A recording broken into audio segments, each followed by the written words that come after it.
material world in a form that we can see, and we can render service to that form.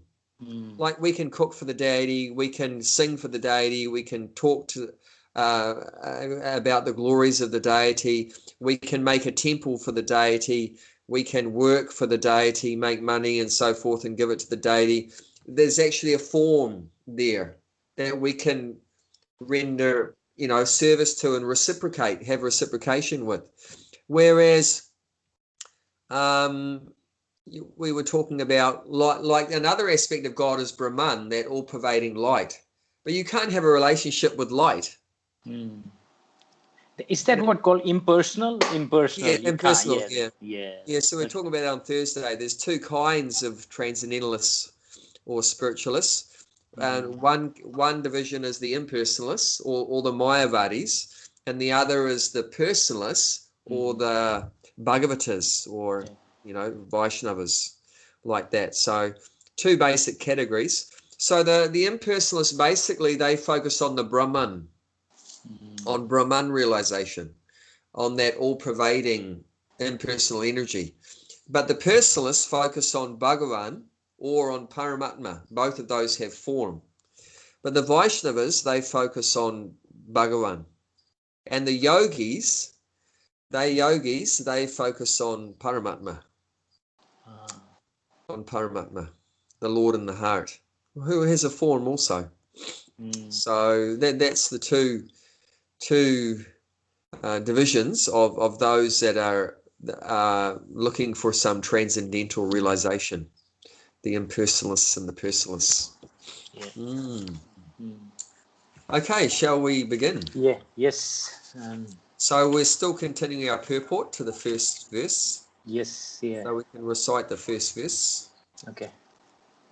Again. You ready? Yep, I'm ready. Okay. Mantra 1. Ishavashyam nidam savam yat kincha jagatyam jagat tena taktena bunjita Kasyasvidhanam. Okay, would you like to read the English translation? Yeah. Every animate and inanimate that is within the universe is controlled and owned by the Lord. One should therefore accept only those things necessary for himself, which are set aside as his quota, and one should not accept other things, knowing well to whom they belong. It's a very foundational part of the Vedic philosophy, that we should understand that everything is owned by the Lord. He's the proprietor of everything. Therefore, we should be satisfied with whatever he gives us. Just like you're living with your parents, you should be satisfied with whatever your parents provide you. Yeah, the children should be satisfied with whatever the parents provide. And you don't try to, when you're a kid, you don't try to take over the household, do you? No, And throw out your father, and take over the house. But that's what we do in the material world. We completely try to throw the Lord out of our life and try to take over everything, considering that it's all ours to enjoy. So that's not a very good consciousness, and it leads to so many problems. So we're going to hear some more about those problems of rejecting the Lord's proprietorship and thinking that we're the owner, we're the proprietor. So where I think we're up to, because of course we missed out last week. I think we were almost at the end of this purport. Yeah, we were. Okay, yes, I think it was human beings are not meant to quarrel like cats and dogs. Or we were discussing about capitalist and socialist communist. Or something. Yeah, communist or socialist. Laborers. So probably we can start within modern society. There is always great quarrel. that's a good, because we didn't really discuss that too much. So I think it's good to go over that. Okay. Yeah, do you want to start reading that in modern Yep. society? In modern society, there is always a great quarrel between the laborers and the capitalists. This quarrel So has taken. labourers, that's another name for the communists, because Prabhupada later on uses the word communist. So Okay. generally, communists are the labourer class is getting upset with the capitalists. The rich capitalists, they think they're getting exploited by the capitalists, so they normally try create an upheaval like that, a revolution, and try to throw out the capitalists. So the communism is normally made up of laborers, which of course in the Vedas we call them Sudras. So normally, and capitalists are like the Vaishyas. Okay. It's normally, there's quarrel between the Sudras and the Vaishyas like that. And the capitalists are trying to exploit the resources and employing the laborers, and they're making a lot of money out of the laborers' work, and the laborers often don't get very much. So the laborers get upset that the capitalists are getting so much wealth and they're remaining poor and everything. So then there's normally a quarrel. So that's what Prabhupada's talking here. Okay, so let's continue that. This quarrel has taken an international shape, and the world is in danger. Men face one another in enmity and snarl just like cats and dogs. Sri Isopanisad cannot give advice to cats and dogs, but it can deliver the message of Godhead to the man through the bona fide acharyas, the holy teachers. The human race should take Vedic wisdom from Sri Isopanisad and not quarrel over material possession. One must be satisfied with whatever privileges are given to him by the mercy of the Lord. There can be no peace if the communist or capitalist or any other party claims proprietorship over the resources of nature, which are entirely the property of the Lord. The cannot curb the communists simply by political maneuvering, nor can the communists defeat the capitalists by simply fighting for the stolen bread. If they do not recognize the proprietorship of the Supreme Personality of Godhead, all the property they claim to be their own is stolen. Consequently, they will be liable to the punishment by the law of nature. Nuclear bombs are in the hands of both communists and capitalists. And if both do not recognize the proprietorship of the Supreme Lord, it is certain that these bombs will ultimately ruin both parties. Thus, in order to save themselves and bring peace to the world, both parties must follow the instruction of Sri Isho Upanishad. Of course, at the time Prabhupada was writing this, in either the late 60s or early 70s, there was a Cold War going on between Russia and America. Which is basically the communists and the capitalists. That's right, yeah. Like that. So Prabhupada's talking, not just theoretical, but this was very practical and very tangible. That there's so much quarrel and conflict going on between different parties, and they both trying to be on top. Both of them are trying to be, the capitalists try to be on top of the communists, and the communists try to be on top of the capitalists. So, and it creates a very fearful situation, and they both create nuclear bombs and could potentially destroy each other. Of course, if they do that, they'll destroy the opposing party, but they'll also destroy themselves.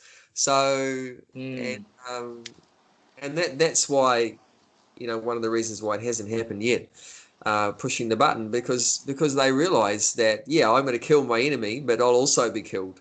So that's sort of a lose-lose. And I think, today's world is not just communist or socialist or the capitalist. It's everyone is fighting for something, and they are fighting for either land. If you go Middle East, oil or something natural, everyone is fighting for that. So, and if they are aware that it's It's Krishna's property. It's his. He's the proprietor, and then share everything. And there should Yeah, be so much peaceful, right? there would. Yeah. But Even as you'd be fully aware in India, right? On mm, one side, there's quarrel between India and Pakistan that's over right. Kashmir. Mm, And on the other side, there's quarrel between India and China that's over that part that they had a fight recently. So it's just ridiculous. it's everywhere. I mean, it's yeah, but it's just an example of capitalists and laborers or whatever you're saying. But it's applicable everywhere where you're trying to stamp your authority or proprietorship on something which is not yours actually. Yeah, Land, yeah. for example. I mean, in Australia, there's definitely there's some bad feelings between the Europeans and the Aborigines. That's right. Yeah, And in New Zealand, there's some bad feeling between the Europeans and the Maoris. Maoris. The Maoris feel the Europeans have taken their land away from them. Mm, Um, but neither party realizes that it's not either of their property, it's that's the right. Lord's property. So, Mm, you know, you can't just say, well, the Europeans are thieves, mm. but the Maoris are also thieves. You know, Yes. because even if you look before the Maoris, there was another group that were living in New Zealand before the Maoris. They were called the Morioris. Ah. So the Maoris took it off the Morioris, and the Europeans took it off the Maoris. So it's like everyone's a thief, you know. So it's no one's property; it's all Yeah. God's property. And then, like you say, there would be real peace if everyone accepted that, And and just we were what you, yeah. dissatisfied with Mm, whatever share of the Lord's property that he's giving us. And really there is. I mean, Prabhupada would comment many times because he used to travel continuously all around the world, and he's looking out from the plane window and seeing vast tracts of land that were unoccupied and not being utilized. You know, vast tracts of land. I mean, I've seen that also. You know, just thousands of hectares of just trees or grassland, and there's no one occupying it, no one utilize it. There's so much there, but rather people, they all clump together mm, in a city or something and then fight over some little bit of land or whatever. Why don't they just go somewhere else? I mean, there's so much land, so that's right. much, so much there. And you rightly said It's if not you, being yeah. Mm, distributed and utilized mm, properly, fairly like that. Someone's holding that land up, you know, thousands of hectares of land, and they're not doing anything with it, but they're not letting anyone else utilize it. mm, And they're claiming this is my land and you can't come here. And like it's saying here, they fight like cats and dogs. If you enter into someone else's so-called land, then they'll get angry at you or shoot you or something like that, for trespassing like that. mm, But this is not properly organized. If there was a proper God-conscious government, then the government would represent God. And the government's supposed to represent God, like the king, or in modern day we have democracy, whether it's monarchy or democracy, whatever. But the government should represent the Lord, and on behalf of the Lord, they should manage the Lord's property. And the traditional system is you'd approach the king and you'd say, hey, I need some land to maintain my family. And the king would say, yeah, sure.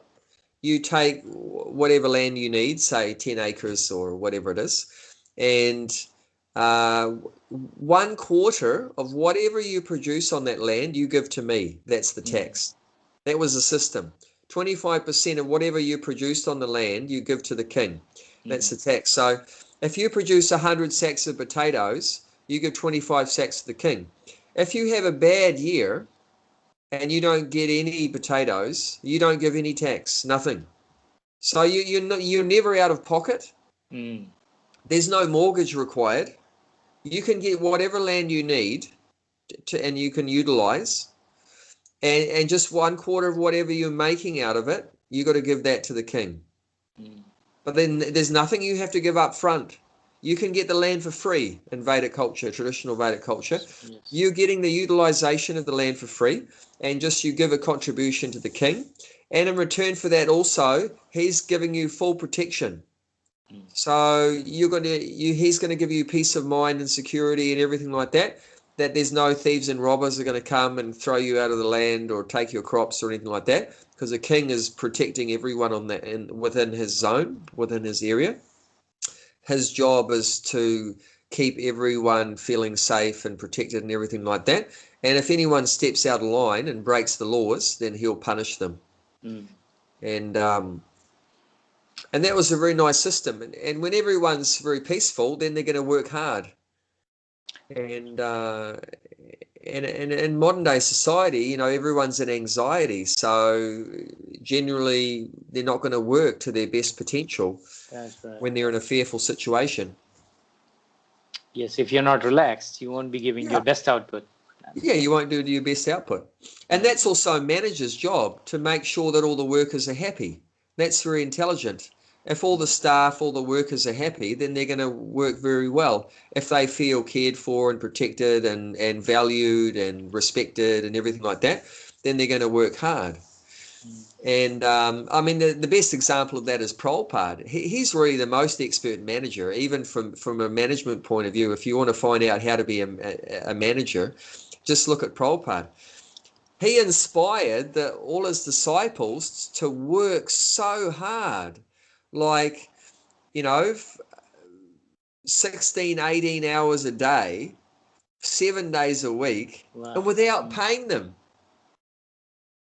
Because it was all voluntary. So Prabhupada didn't have to pay anyone. They all worked voluntarily, and they did it so happily. I mean, who else would achieve that? You won't be able to do if you're unhappy 14 hours or 16 hours of work. I mean, you might be forced, but you won't be happy, obviously. Because they were getting up. They were getting up at the latest at 4 a.m. and going to bed at 10 at night. And working the whole day. I mean, they got up and they were chanting, and then they went out and then were either selling books or distributing prasadam or going on Harinam and like that. And that's every day, 7 days a week. And they did it so happily because they knew that Prabhupada loved them and he respected them and he was their well-wisher. And he made them feel so good. He made them feel so good, and he gave them spiritual knowledge and set them free from all of their anxieties and fears and everything like that. And in return, they worked so hard. I remember when I joined when I was 20 years old, we were just going full on every day. And we loved it. We were so happy. And we didn't get, when I joined, Prabhupada had already left, but still the same mood was there. And I gave all my possessions, whatever I had a car and that, I gave that to the movement, and I didn't even have a bank account, whatever I had. Wow. I just gave everything, and we were just so happy, and we worked, and that's an amazing organization. In an ordinary organization, if the boss doesn't pay the workers even for 1 week, they're going to quit. They're not going to come back. That's right. But this and this, like the spiritual organization, as long as there's, it's based on love and trust. And if that's there, if that love and that trust is there, then that's powerful. And people work so hard. And so like that in Vedic culture, it would be set up like that. And the king is like the father of the citizens, and he loves the citizens, and he's always interested in their welfare. How is your family? How are your children? How is your health and everything like that? And he's making sure that everything's going well for them. There's no anxieties, no problems. And, in return, people were inspired to work so hard. I think the way they used to work is mutual benefit, looking at yours and the other person's as well. Nowadays, you look at yourself there. It's one way traffic. If you're doing something which is mutual, then obviously it's going to be good. Yeah. So that's, I think, is more mutual. You're looking at other people, whether they are good, even if your workers are working, they are okay or not. You're taking care of them. As you said, the example of king, and he gives you land, and then you're giving the tax, and he's taking care of you, protecting you. So there's some mutual, and that's how the nature works. I get. Yeah, and even like at Prabhupada, what Prabhupada provided for all the devotees, or afterwards also, that you're provided for a place to live. The temple, you're living in the temple, and you're provided prasadam, as much as you could eat, like that. And you provided clothing and medical care, and everything you need is provided. So you don't have anything to worry about. You have no anxiety whatsoever. Everything's taken care of by the temple authorities, who are like, representatives of God, like a king would be. So like that, all your needs are taken care of. And also like that if you wanted to get married, then they would help you to find a partner, like that. So there's everything, physically, emotionally, whatever, is all taken care of. And then in return, you just give your whole heart, your whole energy, whatever, like that. And it's very lovely system, very amazing social system, very nice. Very good, yeah. And we see the alternative, like you say, everyone's just selfish and thinking about themselves, and they're fighting like cats and dogs, and it's not a good situation. Not a good situation. Yeah, it's not. Okay, let's keep reading. Okay, yep. Human beings are not meant to quarrel like cats and dogs. They must be intelligent enough to realize the importance and aim of human life. The Vedic literature is meant for humanity and not for cats and dogs. Cats and dogs can kill each other, kill other animals for food without incurring sin. But if a man kills an animal for the satisfaction of his uncontrolled taste buds, he is responsible for breaking the laws of nature. Consequently, he must be punished. Okay, yep. Yeah. So now Prabhupada goes a bit further than human beings fighting with other human beings. He's talking about how human beings are also being violent to the animals. So that's expanded a bit further. So not only the communists and capitalists and all these different groups are fighting each other, but also the human beings in general, creating enmity and against the animals. And also we see the fish, they're killing the fish in the ocean and cutting down all the forests and killing the animals in slaughterhouses and so many things, and killing the birds and everything. So, and it's mentioning here that this is that when cats and dogs or any animals, when they kill other animals, sin. For them, they're working fully under the control of material nature. So they're fully working within the laws of material nature, and there's no sin for them. Like if a cat eats a mouse, it doesn't get bad karma. Or if a dog eats a cat, there's no bad karma. But if a human being eats a dog or a cat, or you might laugh at that, but in China they eat dogs and everything. And Vietnam here, as well.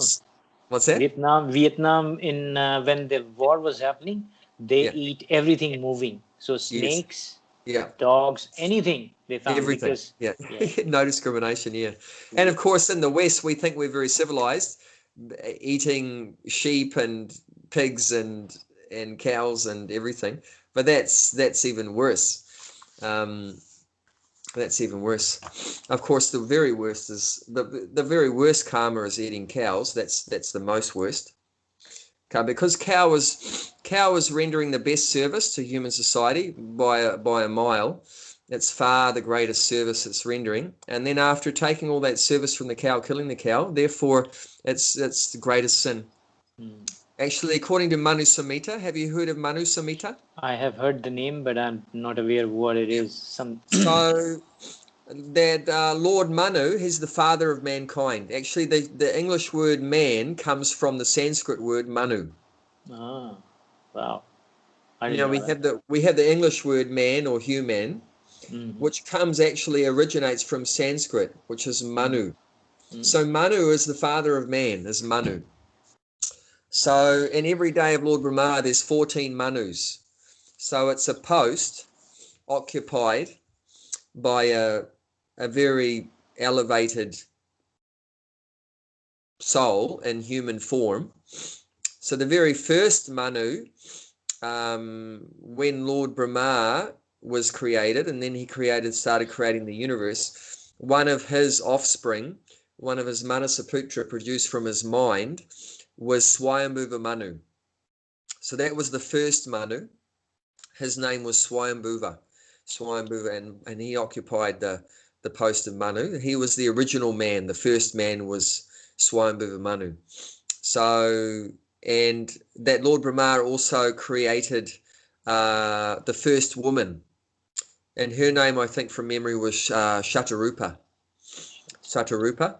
So then they combined, sexually, and then produced children. So that's the beginning of humans. When the universe was created, the humans began like that from them. That's the original man and the original woman, and we're all descending from that couple. And then they create laws for humanity. They are instructed by Lord Brahma, and Lord Brahma, of course, was instructed by Krishna. So even it's mentioned in the beginning of the 4th chapter of Bhagavad Gita. It talks about how Krishna spoke this knowledge of the Bhagavad Gita previously to the sun god Vivashvan, and Vivashvan spoke it to Manu, and Manu spoke it to Ikshvaku. And Ikshvaku, he was actually the forefather of Lord Ramachandra, like that. So that was a particular disciplic succession of the knowledge getting passed down from the Lord to human society, millions of years ago. So, Manu is like a lawmaker for human beings, and in that law book, which is called Manu Samhita, of all the rules and regulations, do's and don'ts, it says there that if someone kills a cow, they take birth as a cow. If a human being kills a cow, they take birth as a cow for as many hairs on the body of the cow. Wow. That's a lot of hair. I don't know if you've had a good look at a cow, but it is very hairy. And so take birth as a cow for as many hairs as there are on the cow, and they're going to be slaughtered that many times. So every birth they take as a cow, they're going to be slaughtered as the reaction, as the karma for killing a cow. That's killing one cow. You take birth as many hairs on the body. That's in the Manu Samhita. So that's the most severe reaction. That's the most sinful action to do is to kill cows, because they're rendering such great service in the form of course, they're giving milk, but also other things, especially. And why is milk giving milk is regarded as such a great service? We talked about that in the last time, a couple of weeks ago, how it nourishes tissue in our brain, which enables us to develop our spiritual realization, because only the human species has the capacity for spiritual realization, and that capacity for spiritual realization is only able to be developed and enhanced with the help of the cow's milk. So that the cow giving us that milk, which is helping us to develop our spiritual realization, is such an important service, such a tremendous service. So, and then to kill the cow is regarded as such a sinful activity. So Prabhupada's mentioning that there, that they'll be punished, you know. And why kill the animals?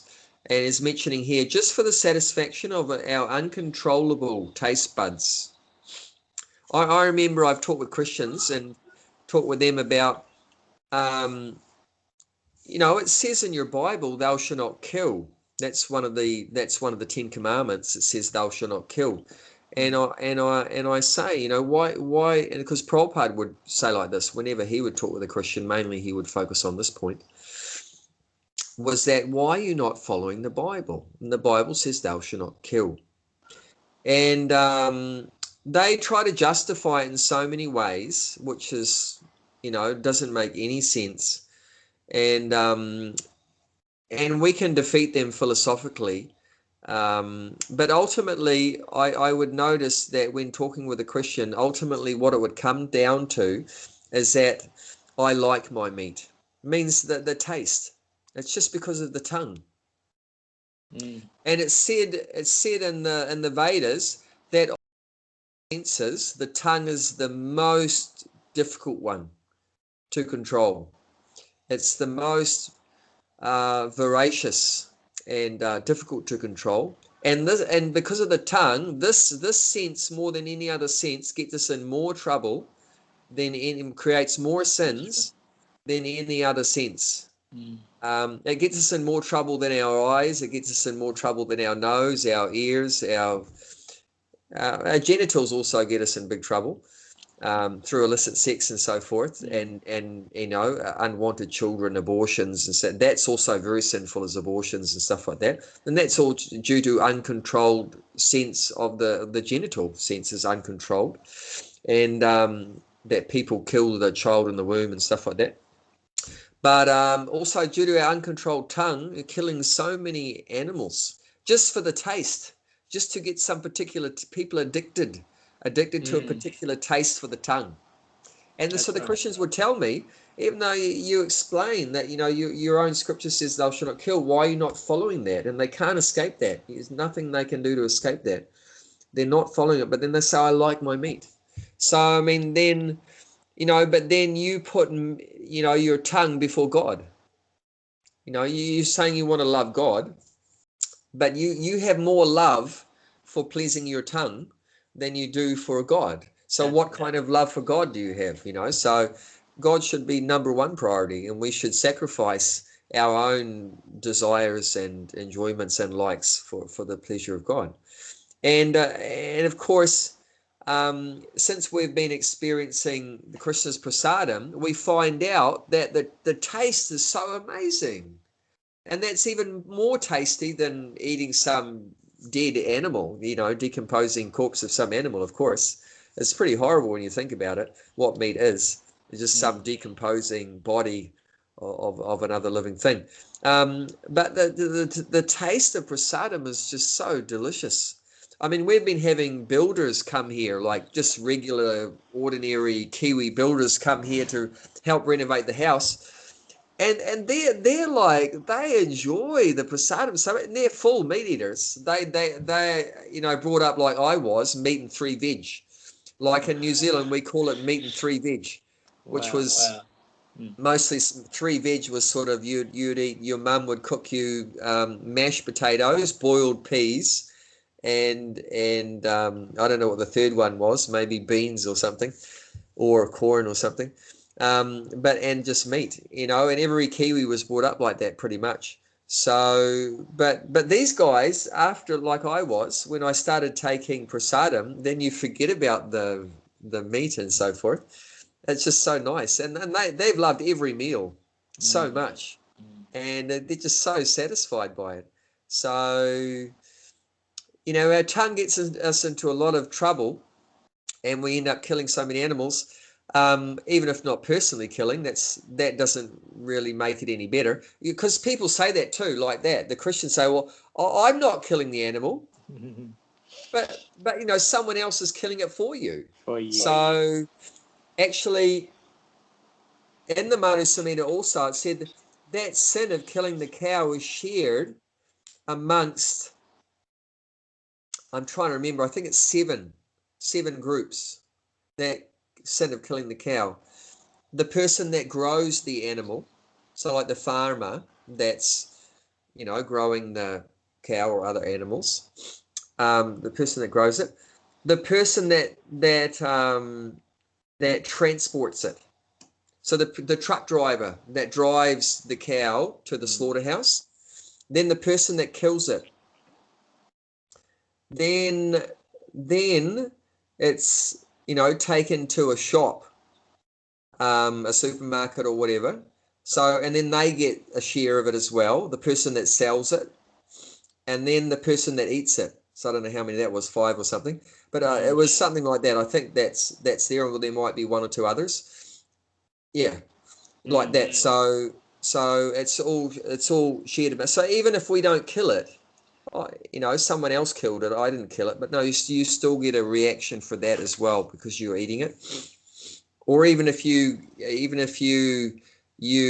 buy it for someone else, you know, and you don't eat it. Or even like, you know, this is a difficult one because I know a lot of Indian people, you know, they're vegetarians, they don't eat meat, but they might have a dairy or something, and they sell the meat, you know, to other people to eat. But what they may not realize is that they also get a reaction. Well, they also get a reaction for selling it to someone else to eat. So even though they don't eat it, but they're selling it to someone else to eat, but that they also get a sinful reaction in that.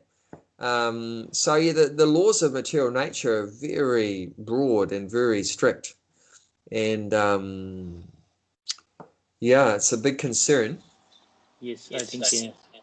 But the wonderful thing is that the Lord has, out of his love for us, mercy, is giving us his prasadam, that once we had the vegetarian food and we offer it to him, and then we take that as sanctified remnants of the Lord, then that is it purifies us of all of our sins. So if you take prasadam, offered vegetarian food, if you take that food, all your sins are destroyed. Like for me, you know, I've been involved with cow killing before, but now that I take prasadam, it's destroyed all those sins, all those previous ones are all cleared out. And that's without effort, right? It just goes away automatically. And the same true like chanting Hare Krishna, that also destroys all our sins. And taking prasadam destroys our sins. Like this, we're hearing Bhagavad Gita, Sri Isopanisad is destroying all of our sins. So I mean, these things are very terrible, but they can easily be dealt with. You know, sinful activity, bad karma can easily be dealt with. We shouldn't use this knowledge and take advantage of it in a bad way and think, well, I'll go to McDonald's and eat a Big Mac, and then I'll chant Hare Krishna or take prasadam afterwards to neutralize it. So we shouldn't try to cheat the system,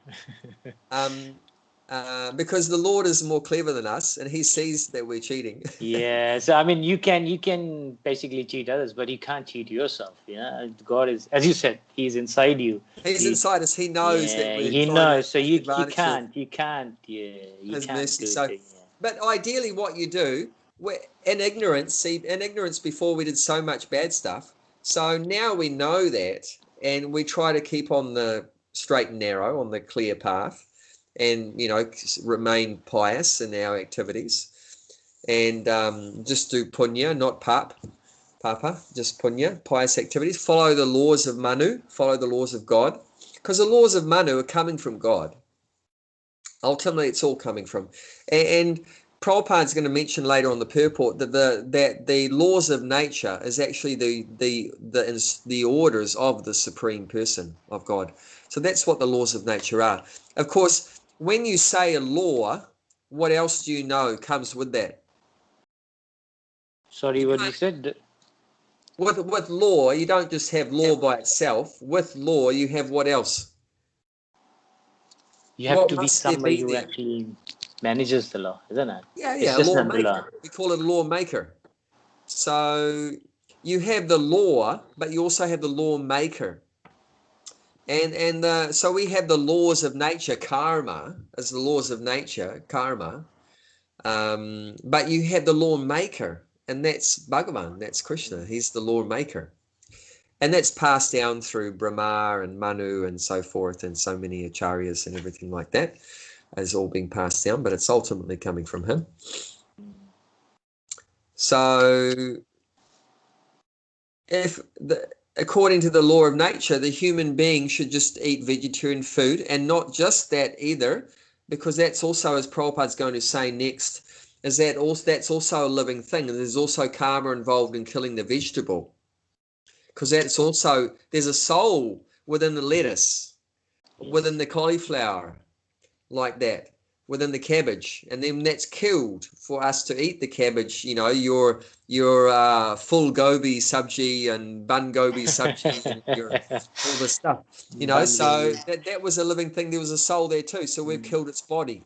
Obviously, there's a lot less suffering involved, because obviously the consciousness of the soul in the cabbage body or cauliflower body is a lot less developed than in a cow. I mean, even an idiot can know that if you've got a knife in your hand and you have to eat right. So if you had a choice of cutting the cabbage or cutting the cow, you know, 99.9% people would rather cut the cabbage than cut the cow, you know, because it has a face on it and it cries, and you know, so obviously there's a big difference between killing a cabbage and a cow, and there is a lot less karma, because the consciousness is very less developed. It's related to also the karma you get is related to how much suffering that we cause for other living entities. So the more conscious a living entity is, and then the more they're going to suffer, they're going to feel that suffering, then the more punishment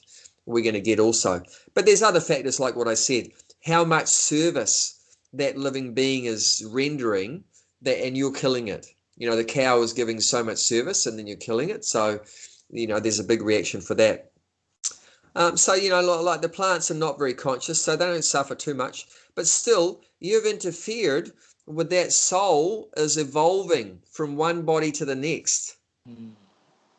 So that's another kind of evolution, not Darwin's evolution. It's not that the body is changing, but the soul is changing from one body to another body. So one birth, the soul is in a cabbage body, and the next birth in a cauliflower body, or whatever it is, the next birth a carrot body. You know, so I don't know what the order is, but they're going from one body to the next, one species to the next. So if you go, say that cauliflower is supposed to be in that body for 6 months before it dies naturally, but you go and chop it off after 2 months, then it has to take birth again in the same species. It has to take birth again in the same species before it can, you know, step up.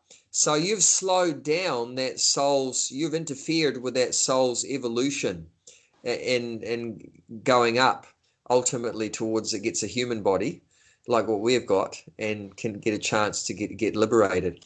So there's some punishment for that, for interfering there. So the real thing is not just being a vegetarian, but like Prabhupada said, we're not vegetarians, we're Krishnatarians.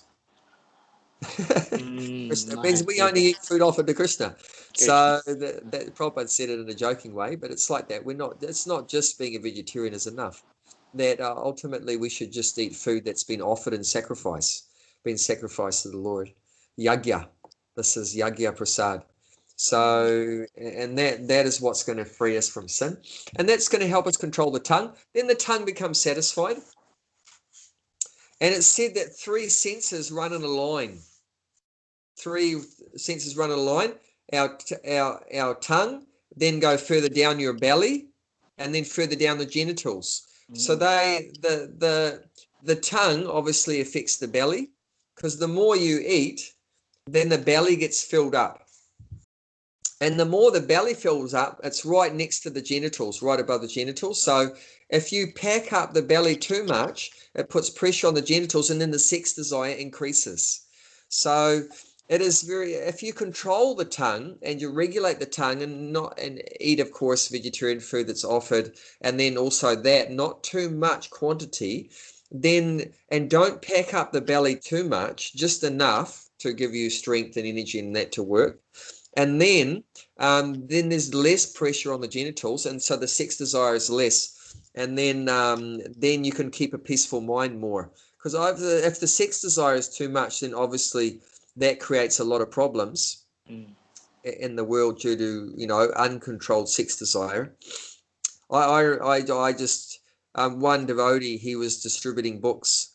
He has a book table in Queen Street in Auckland, and he was just telling that a horrible story actually of there was some young man helping him. He was, like interested in Krishna consciousness and helping him at the book table.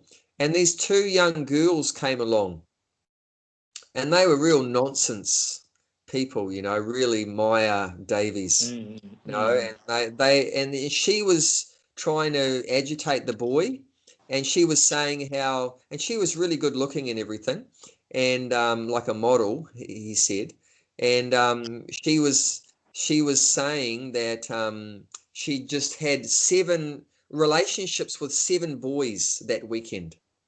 With 7 boys that weekend. Wow. So this is what happens when the sex desire is out of control. And this creates so many entanglements in the material world through the uncontrolled sex desire.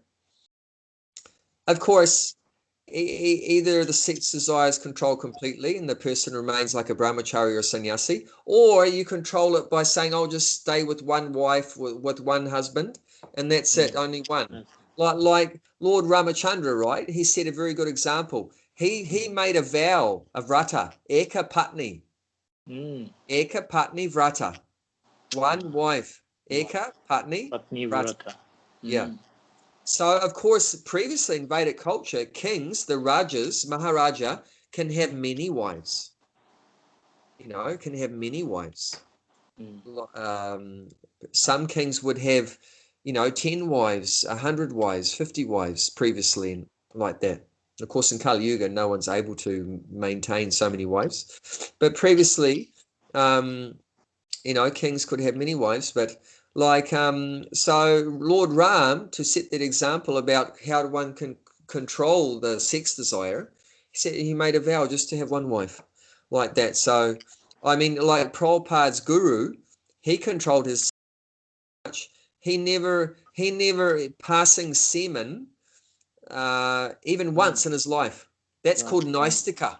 Naistika Brahmachari. Naistika Brahmachari means he's never even passing the semen even once in the life. That's called Naistika Brahmachari. That's a difficult. That's very high level. Like that. One way or another, one has to control the senses. Otherwise, we get involved with so many sins, whether through the tongue, mainly through the tongue and the genitals create the main problem. So, but especially it starts with the tongue. If we can control the tongue, that will help us to control the belly, and that will help us to control the genitals, like that. So we're very lucky actually to get the opportunity to take Mahaprasadam, Krishna Prasadam. Lord Vishnu's prasadam, Narayan's prasadam, is very fortunate to get prasadam. And that helps us to get free from all sins and helps us to become, pacify the senses, become satisfied. I mean, I mean, everyone that has prasadam, they'll say, it's just so satisfying. You just become so satisfied and the mind becomes peaceful and also the health is good and everything. So we're so fortunate. I think, it's like when you eat prasadam, if you tell somebody to eat, it won't affect him. He has to eat it and find the difference, realize that it's affecting me in a positive way. Yeah. If you ask someone and they say eat this will happen, then he might not, or he may not go with that. But it's the self-realization part. When you eat it and then you feel that change, as you said, you feel peaceful, you go away from things which are sense pleasures basically. So I mean that's realization. It's a kind of realization. You are actually it comes automatically. No one can tell you. It has to come from your own experience. So you have to eat prasadam for that. So that's the thing. Yeah, that's like one of these builders that's coming right here. One of the builders, we met his one of his relatives, his niece or something. We met his niece today at the market, and she said to us, he's really enjoying eating at your place, because he's told her he's really enjoying the food. And she said, because we never like preached to him that he should give up meat and become vegetarian or anything. We just feed him as much as we can. But she said he's starting to think that maybe I can change my diet. He himself is realizing that maybe I can just eat this vegetarian food. It's so good. And maybe I don't need to eat meat anymore, because before he didn't have that experience and knowledge, and he was thinking, oh, you have to eat meat. You can't live without meat. But now he's tasting the prasadam. He himself is starting to realize that he doesn't actually need to eat meat. And eating vegetarian food is very satisfying and it's good for his health. And so like that, he's getting all these realizations himself. So this was coming from his relative, was saying that he's been telling her that. Wow. So that's really look cool. At the impact. Yeah, look at the impact. It's really cool. Just amazing. Yeah. That's really cool. Okay, so let's continue. Okay, yep. All right. The standard of life for human beings cannot be applied to animals. The tiger does not eat rice and wheat or drink cow's milk because he has been given food in shape of animal flesh. Among the many animals and birds, some are vegetarians, others are carnivores, but none of them transgress the laws of nature, which have been ordained by the will of the Lord. Animals, birds, reptiles, and other lower life forms strictly adhere to the laws of nature. Therefore, there is no question of sin for them, nor are the Vedic instruction meant for them. Human life alone is a life of responsibility. So only the human beings are responsible for their actions. So we'll get a response, depending on how we act. If you follow the laws of material nature, you'll get a good response. You'll get elevated to a heavenly place or ultimately the spiritual world. Or if you break the laws of nature, you'll get a bad response. You'll go down to a hellish life and lower species and so forth. So that's only in the human life is karma there. They are subject to karma. Non-human species are not subject to karma at all. Not at all. If a tiger eats a human, like in India, right? That might happen. A tiger might eat a human. There's no bad karma. But if a human kills a human, there's bad karma. Because we're held accountable for if we break the laws. And see, we have the free choice. But the animals and non-humans don't have any free choice. They are instinctively acting. They're prompted. You know the word instinct? Yes, yeah.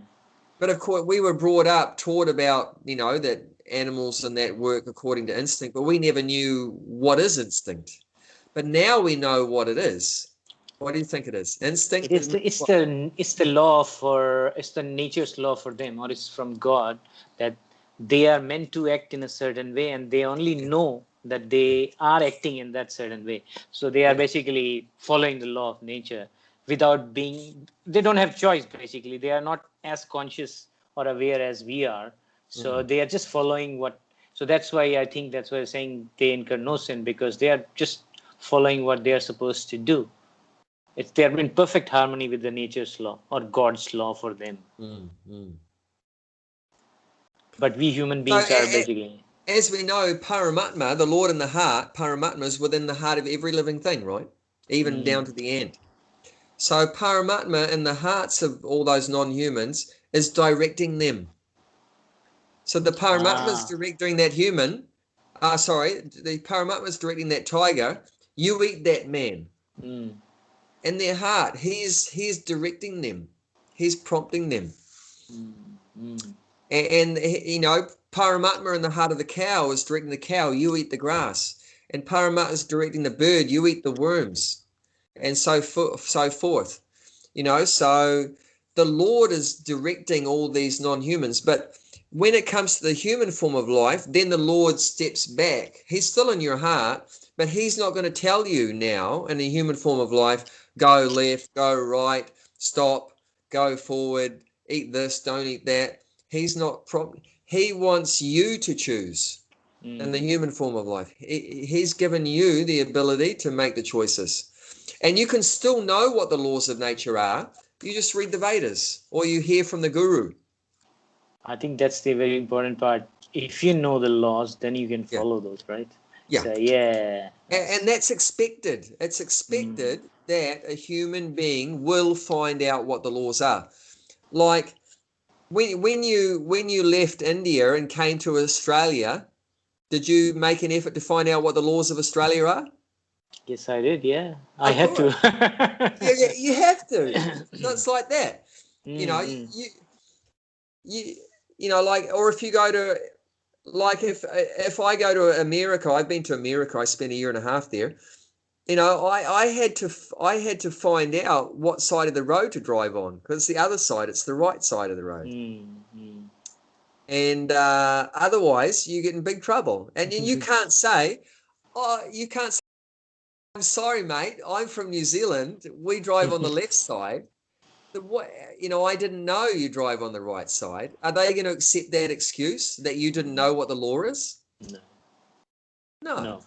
He's going to say, mate, you got a brain. You should find out. You've come to America. You should find out what the law is here. So a human being can't get away and do a wrong thing, break the law, and just say that he didn't know. The interesting thing is, you can't go to a judge and in front of the judge and say, I didn't know it's wrong to kill someone. I didn't know it's wrong to rape that woman. It seemed the right thing for me to do to rape that woman. He's going to say, mate, you're a human. You have to follow. You have to know the law and follow the law. You can't say, I don't know. Isn't it? Yeah. I think human being means you're responsible to find out what the laws are. But you're conscious. You have consciousness. That's true. And I think what you're saying is right. When you go to, say, I came to Australia or you went to America, you found out the laws because you can get the immediate result. But the thing is that when we are as human, don't think we are in a world, it's like nobody's controlling because you don't have any idea who's making we don't even question that. Are there any laws or are there anything? And slowly, I mean, if you go to the all the scriptures given by the God, then that's giving us laws, but it's not there who's somebody enforcing. It is being enforced by, I think we get problem, we get unhappy, sometimes it's called, I think I was talking of this alignment. You do something wrong, God will try to make it right, and in terms of it'll align you to the right way of doing that thing, and that alignment is called unhappiness or grief. Gives you think that it's kind of an alignment by the God. It's trying to fix you, pushing you to the right way. Yes. But the big thing is that there's no control. I never thought about from that point of view that, it's like this. I'm being aligned to, because I've done wrong. I've gone against the law of nature. I'm being aligned. Yeah. So something like that. I mean, so I never thought about that before when I was, young or anything. I never thought about that. Thought about the laws of the country, but not about the laws of the whole world where you're living in. That's the real knowledge. I mean, if you follow those rules, you are going to be all right. I mean, you're going to be happy. Yeah. So one of the main problem is our leaders, our authorities are misdirecting us. So from a young age, we're being educated in the wrong way. That there is no God, there's no one in control, and all this atheistic philosophy. So that's the main problem we have in modern day Kali Yuga is such atheistic philosophy is being propagated. I remember when I went to school, I was just taught that everything started from a big bang. There's no person involved in the whole process of creation. It's just a big bang, and that we evolved from monkeys. We didn't evolve. We didn't come from God. It's not our father. Our forefather is a monkey. So we were all cheated like that. We were so deluded, and we just believed it. We just had so much blind faith, and that my great grandfather was a monkey, and that it all started from just an explosion, so we were completely cheated by our parents and our teachers and government, and it's just so atheistic. And but if you see it in a properly functioning culture like Vedic culture, and remnants of that are still in India, and right from the beginning of life, they have a respect for God and His law, and they follow it, and like that. I mean, like my wife, right? From birth, she's been vegetarian. So how come she managed to follow the laws of nature? Because she had some, some authorities, in the form of parents and teachers and so forth, that were more in harmony with God's system. So it's just depending what system you're being brought up in. So, I mean, Prabhupada attributed all the problems of modern day society, said, because we're living in a godless civilization. So it's just that we're been propagating a godlessness in society, and then people are all misdirected. And that's one of the characteristics of Kali Yuga, that people are misguided, misdirected, and like it's saying here, very quarrelsome. And because we're so godless, we've become very animalistic, very quarrelsome, like that. But these are all spin-offs of a godless kind of upbringing.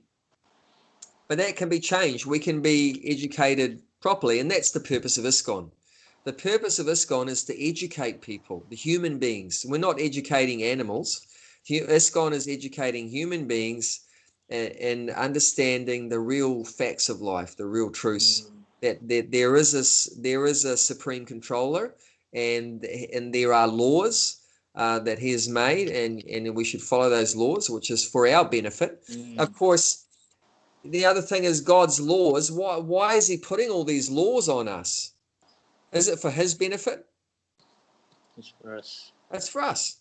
I mean, why does the government make a law you drive on the left-hand side of the road? It's for the benefit of the people driving on the road. They're not going to crash. Because if you just drive whatever side you feel like, you go whatever speed you feel like, and if you feel like drinking and then driving, if you want to, you can do it. Then it's going to create chaos for you and everyone else. So therefore, there's laws, and it's because they care about us. They don't want us on the road, So the laws are for our benefit. So out of God's love for us, He's given us certain guidelines, which are for our benefit. It's not just because He wants to dominate us and control us and everything. It's because, like the parents, like you have certain rules in the house, I'm sure. And then that's for the peace of everyone in the household. Yes. You don't say, wife and kids, just do whatever you like. And as long as you're in my house, you have to follow these rules. And that helps keep the peace and the harmony and everything like that. I think that template is coming from Sri Krishna scriptures, of course. laws. Of So course. we are just following that. So we are following the same template, but we don't recognize where it's coming from originally. That's amazing. I mean, my father's a complete atheist. Like, he does not accept that there is a God or anything like that, or a soul or anything. And yet, he taught me a lot of the universal laws. Like he said, you should always be an honest person. Don't lie. Don't lie to anyone. Don't cheat. Be honest. And always be truthful, and you should be clean, and like that, and you should be tolerant, and you should be humble. So he taught me a lot of these godly qualities. Wow, he's not atheist. He's God. If you look at the background, if he's teaching you that means he knows some of the laws of the God. He knows the laws of God, but he doesn't know the Lord Maker. He doesn't acknowledge the Lord Maker. But if we're more intelligent, we should understand a law means there must be a lawmaker. You can't have a law without a lawmaker. You can't have a law book without a lawyer. It's together. So he hasn't just connected the dots. He hasn't connected to that. that remote cause. He just sees Yeah. the immediate cause, but not the remote cause. So Yeah, it's very interesting. Yeah, that's even though he is there, but he's not there. I mean, yeah, he knows by experience. He has gathered all these things are right. What, how you should be living yeah, and to keep yourself happy. yeah, But yeah.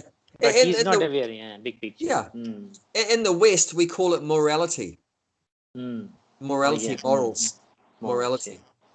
Yeah, good morals. Mm. Um, but people don't think who made up all these morals?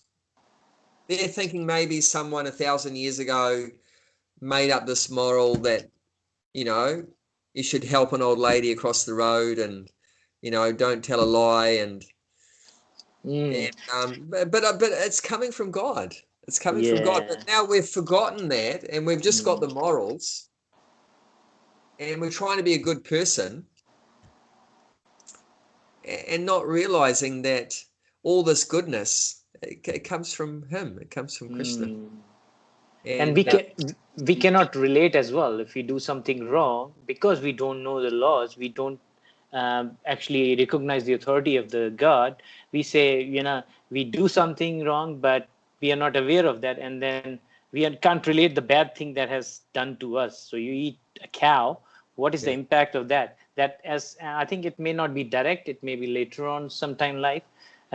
It may not be immediate impact. It may be sure. later on time. Yeah, So you can't relate it, basically. I think yeah, that's why we don't recognize that something is there or something, and that's the cause of problems, I think. yeah, yeah, yeah. Yes. It's so good. Okay. Let's just Let's go finish off the finish purport. this here. Yeah, okay. Yep, let's It is, finish. it is wrong, however, to think that simply by becoming a vegetarian one can avoid transgressing the laws of nature. Vegetables also have life. And while it is nature's law that one living being is meant to feed on another, for human beings, the point is to recognize the Supreme Lord. Thus, one should be proud of being a strict vegetarian. Not be Should proud. not be proud of being strict vegetarian.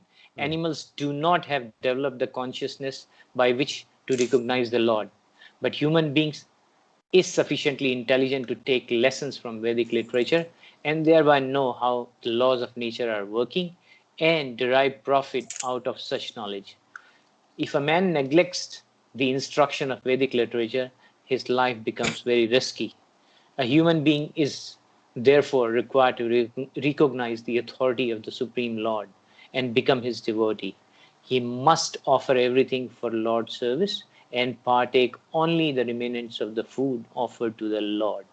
This will enable him to discharge his duty properly. In Bhagavad Gita 9.26, the Lord directly states that he accepts vegetarian food from the hands of a pure devotee. Therefore, a human being should not only become a vegetarian but also become a devotee of the Lord, offer all his food, and then partake of such prasadam or the mercy of the God. Only those who act in this way can properly discharge the duties of human life. Those who do not offer their food to the Lord eat nothing but sin and subject themselves to various types of distress, which are the results of sin. Bhagavad Gita 3.13. The root of the sin is deliberate disobedience to the laws of nature. Wow. Through the through disregarding the proprietorship of the Lord, disobeying the law of nature or order of the Lord brings ruin to a human being.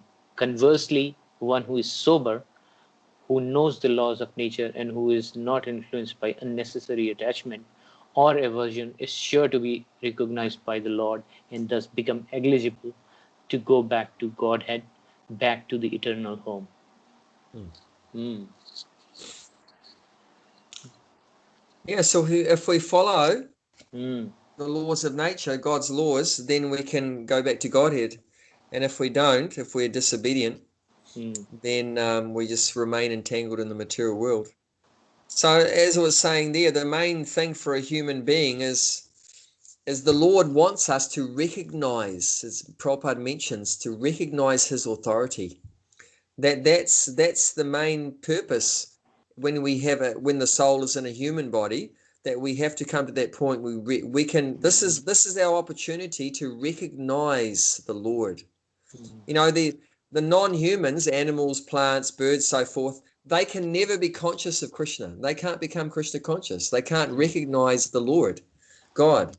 They're just eating, sleeping, mating, and defending. It's called ahar, eating, nidra, sleeping, maituni means mating, and bayam means defending, bearing. So, but a human being has more developed consciousness. We can become conscious of the Lord. So human beings meant for that purpose. If we don't, then that's sinful. So we're meant to recognize him.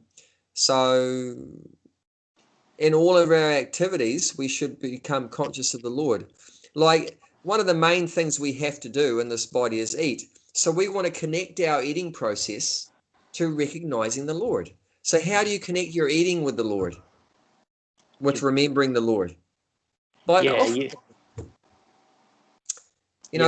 them. We have to eat. It's a bodily activity. You can't get away from that. You can't stop eating. But you can connect your eating process with the Lord, recognizing the Lord. That, oh, thank you, Lord, for providing me all this food. You are the proprietor of all this food, so you should enjoy it first. So here, you take it, enjoy it first, then I'll take for my maintenance. That's it. So we're enjoying the food, but we're the secondary enjoyer. We're not the first enjoyer. Our mistake in material consciousness is we think we're the number one enjoyer. But no, we're not number one. We're number two after him. You know, he enjoys it first, then we enjoy it second. So then by doing that, you're recognizing him. You're acknowledging him. That's so true. And then love is there. You know, like if the kids in the house, they give something to the father, then the father is very happy. Yes. And then he gives so much more to the kids. Then it's a loving exchange. So good. Then we become an obedient son of the father. That's true. They become pleased. Well, imagine your kids in your house, if they ignored you all the time, how would you feel? They do, but so not all the time, but yes. Not all the time, no. If they were trying to avoid you and never said, you know, how are you, or thank you, or good morning, or they come back. That's true. If they completely, you know, ignored you, rejected you, you'd feel pretty bad. So imagine how the Lord feels, you know, that the souls of so forgetful and not even you know, any recognition of him or appreciation, anything like that. So we can, like that, if we think, we can understand, that's not correct. How can I live in, just like, how can I live in my father's house and not have any appreciation or gratitude for what I'm receiving from my father? In the same way, God, you know, he's the Supreme Father, providing for all his unlimited children. How can we, you know, not even have any gratitude or acknowledgement even? Yeah, I like the line which says the root of sin is deliberate disobedience to the laws of nature, through disregarding the proprietorship of the Lord. That's all the problem there. I mean,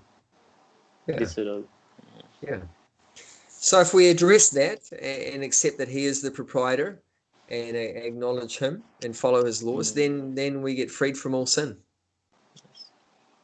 And that's what the Bhagavad Gita talks about, that a lot, you know, how to get free from sin. Because the sinful reactions is what keeps us entangled in the material world. So if you can get free from sin, then you're going to get liberated. So this is the way to do it. We have to understand Krishna, the supreme lawmaker, and what his laws are, and then follow the laws. We have to follow those laws. And if you do that, then you get free from all sins. And then you when the body dies, you don't have to take birth again. As long as we keep disobeying the laws of God, the laws of nature, then we have to take birth again. So it's very important to become sinless. But automatically a devotee becomes sinless because you love Krishna and you just want to please Krishna. So you do what he likes and you avoid anything that he doesn't like. So automatically a devotee becomes sinless. I think, yeah, that's the word. Automatic means you realize by yourself that what changes within you, you know. I think that's good. It's quite different than like Christianity. Like in Christianity, there's a lot of fear that if I don't surrender to hell. So it's different in Krishna consciousness. We're not motivated to do it. We're afraid that we're going to go to hell. You know, we're not motivated by fear of God. We're motivated by love of God. Love of God. So our main thing is Krishna praying, to love God. We're not thinking of him as this evil guy that's just going to punish us and send us to hell. But automatically, you know, because we love God, we want to, you know, follow his instructions and please him by doing that. And we don't want to do anything that he doesn't like. So automatically we're becoming sinless. But it's not that we're thinking all the time about, oh, I don't want to do a sin and then I'll go to hell or I'm going to become an animal, or we're not like thinking that all the time. We're out of fear. That's true, yeah. But I mean, in the back of our mind, we do know that, you know, if you go against God's laws, you will be punished. We know that. But not everyone realizes that, I think. That's a problem. Yeah. So that has to be known, you know. Yeah, that's you have to. I mean, yeah, you have to understand the knowledge, as I said. You have to have the knowledge and understand, and then you can. We say that we know a lot about this world, but we hardly know anything about this. I mean, that's the thing. Things happen which we still can't explain, right? So whereas so we don't know anything, not much. So there is something bigger than us somewhere, right?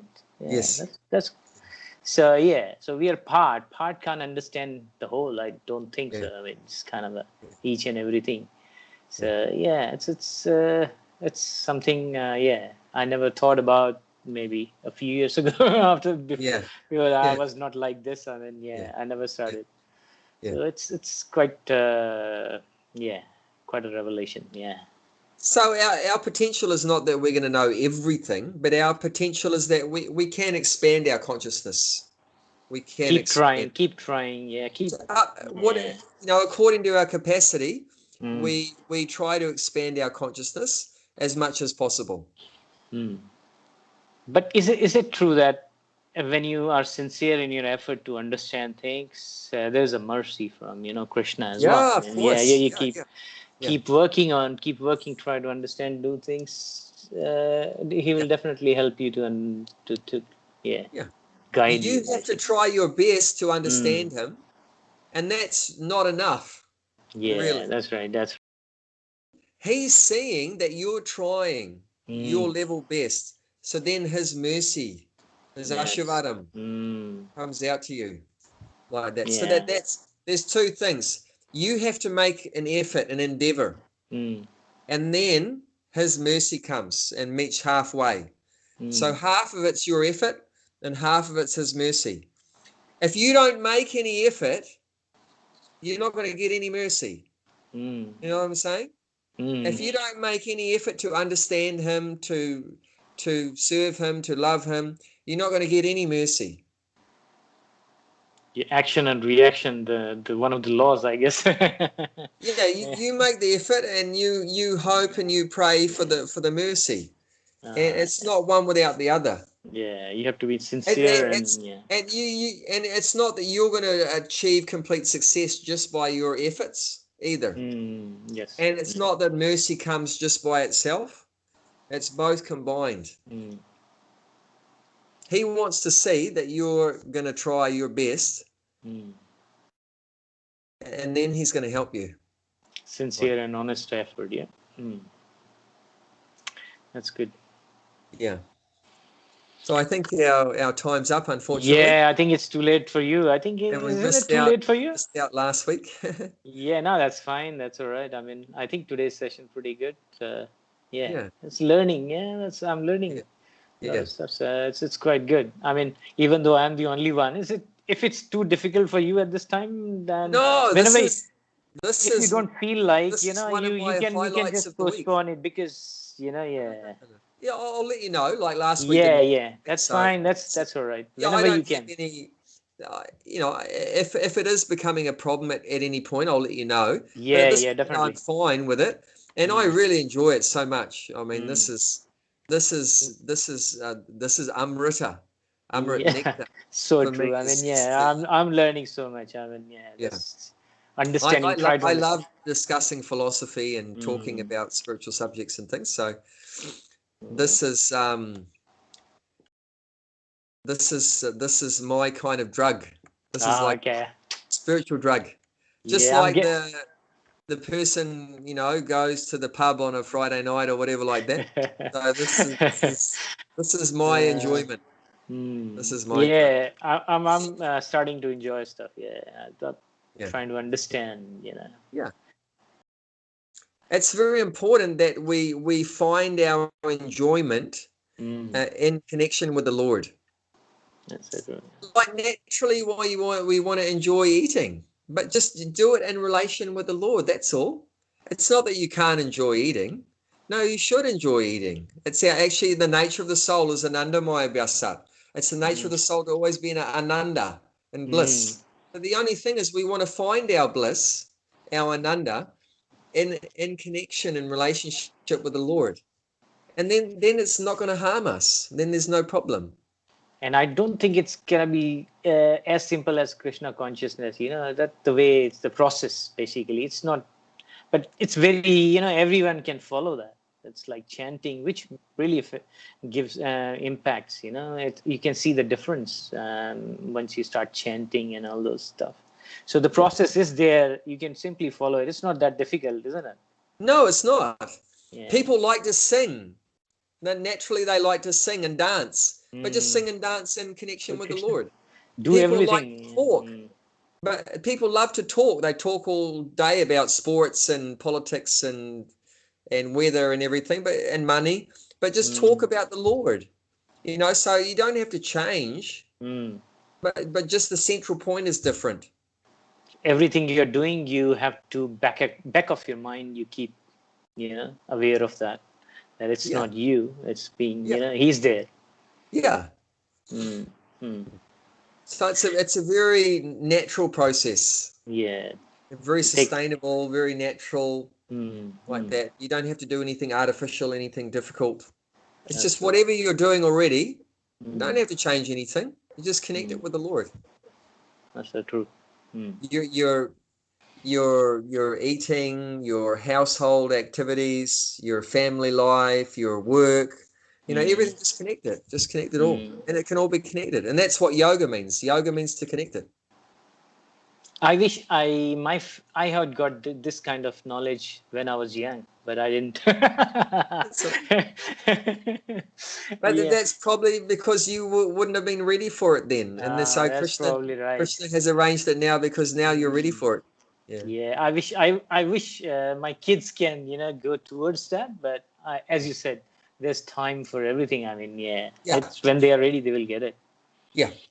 Mm. Actually, the best thing you can do, in my opinion, about that is rather than just telling the kids, do this, don't do that, or whatever. But if you practice bhakti yoga yourself and they see what good results it's given, and you're becoming happier, you're becoming peaceful, you're developing good qualities, and they see the wonderful changes in you, then and you're setting the example to them, they're Mm. seeing you do it, then naturally that's going to attract them more than just you saying, oh, you chant, and you offer the prasadam and you do this and like that. But mainly if you do it, because especially when they're young, I don't know, how old are your children? They are 12, 10, and one is 4. So they are Okay. quite young. Yeah. Yeah, so you've still got that chance. So see, when their kids are young, especially up till 16, after 16 they become very independent. But before that, they're like sponges. They just soak up whatever they see around them and hear around them and so forth, their senses. They're like sponges. They soak up the environment around them, and they're just going to imitate that. They're going to follow that. So if they see their parents smoking cigarettes and watching TV, then that's what they're going to end up doing, and swearing and everything. That's what they're going to do. If they see the parents are chanting japa and doing an arti, and Hare Krishna, and doing japa, and they see ringing the bell and offering the boga, offering the prasadam and everything like that, and reading Bhagavad Gita and things like that, then they're going to and wanting to go to the temple and things like that. So if they see that they're going to absorb that energy I and think imitate that. Well, I've seen an example. A parent comes into the temple with their little kid or whatever, and they're not telling their kid to do anything. But the kids, seeing that their father or mother is bowing their head, they automatically bow their head because they're imitating. See, that's the way kids work. You imitate your seniors, your elders, your superiors, like that, your role models. You're like a role model for them when they're young. So whatever the role model does, that they will, follow that. Especially when they're very young, they're just gonna, like I say, soak it up and imitate it. So I've seen it the other way too. If a parent is smoking a cigarette and the kid's very young, they'll put some stick in their mouth. They can't get the cigarette yet, but they're putting like a stick in their mouth. They're just imitating it like that. So it's very, you can develop your own consciousness. It'll automatically help those young kids so much, and they're going to soak that up, and they're going to start to automatically do it. And when they're young, they don't even know what they're doing. They don't know why they're bowing their head on the ground, but that doesn't matter. The fact is that they're imitating something which is very good. And later on, of course, you can teach them why. And that's one of the reasons why Hindu culture is like falling apart and not passing on to the next generation, is because the parents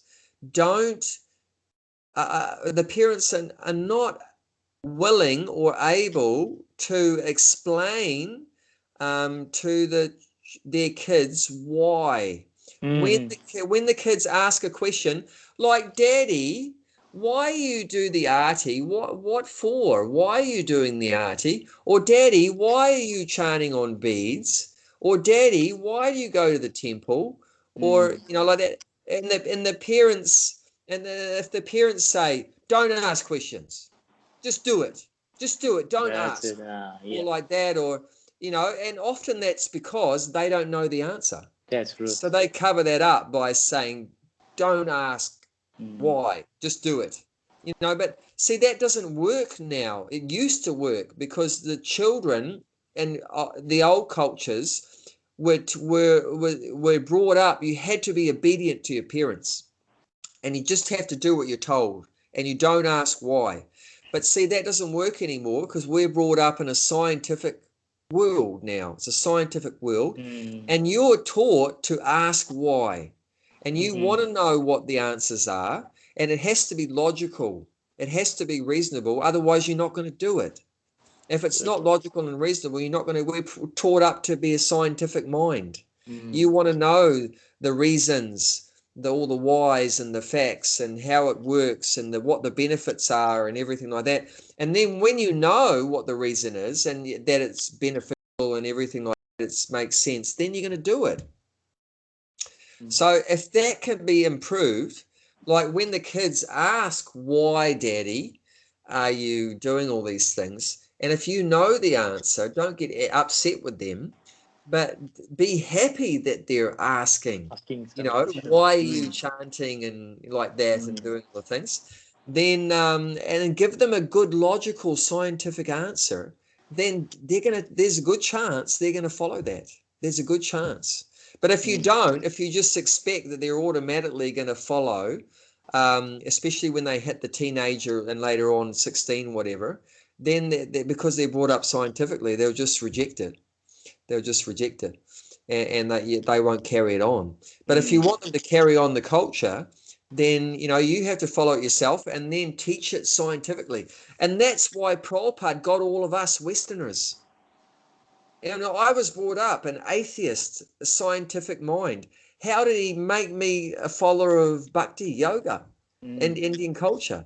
Because he taught it very scientifically, very logically. He answered all my questions beyond. I got to a point I didn't have any more doubts. He answered every single question, and he's given me the process that I can